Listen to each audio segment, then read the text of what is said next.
Drama خاموش زخم۔ رات کے 10 بج رہے تھے۔ لاہور کی ایک پوش کالونی میں واقع حویلی روشنائیوں سے جگمگا رہی تھی۔ آج معروف صنعت کار حاجی سلیم کے بیٹے احسن کی منگنی تھی۔ اسی وقت شہر کے دوسرے کنارے پر ایک چھوٹے سے گھر میں ماہم اپنی بیمار ماں کو دعا دے رہی تھی۔ وہ ایک محنتی، باکردار اور خوددار لڑکی تھی جو دن میں کالج، شام کو ٹیوشن پڑھاتی تھی۔ اچانک فون بجا، ماہم کل سے تمہیں حاجی سلیم کے گھر ان کی پوتی کو پڑھانے جانا ہے۔ یہ سن کر ماہم خوش ہو گئی کیونکہ اس نوکری سے گھر کے حالات بہتر ہو سکتے تھے۔ اگلے دن ماہم پہلی بار حویلی پہنچی۔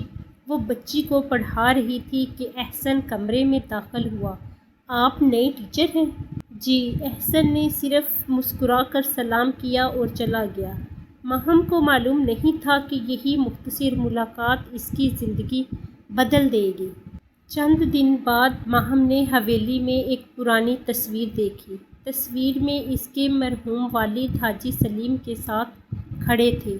وہ حیران رہ گئے، میرے ابو ان لوگوں کو کیسے جانتے تھے؟ اسی وقت حاجی سلیم نے تصویر کے اس ہاتھ سے لے لی اور اس کے چہرے کا رنگ بدل گیا۔ یہ تصویر دوبارہ کبھی مت دیکھنا۔ ماہم سمجھ گئی کہ اس تصویر میں کوئی ایسا راز چھپا ہے جو برسوں سے دفن ہے۔ ماہم اپنے والد کے پرانے دوست سے ملتی ہے۔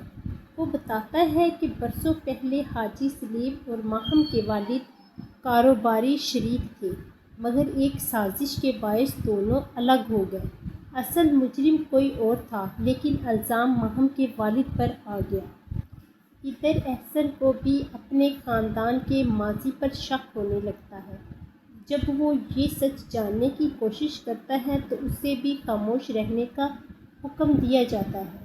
ماہم اور احسن مل کر پرانی فائلیں اور ثبوت ڈھونڈتے ہیں۔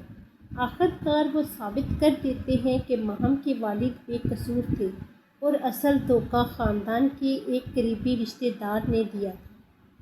حاجی سلیم کو اپنی غلطی کا احساس ہوتا ہے۔ وہ سب کے سامنے ماہم کے والد کی بے گناہی کا اعلان کرتے ہیں اور ان سے کیے گئے ظلم پر معافی مانگتے ہیں۔ احسن ماہم سے کہتا ہے، ہماری کہانی انتقام کی نہیں، انصاف کی ہونی چاہیے۔ ماہم مسکرا کر جواب دیتی ہے، جب سچ سامنے آ جائے تو دل کے زخم بھی بھرنے لگتے ہیں۔ کچھ عرصے بعد دونوں خاندانوں کے درمیان صلح ہو جاتی ہے اور احسن اور ماہم ایک نئے اعتماد اور احترام کے ساتھ اپنی زندگی کا آغاز کرتے ہیں۔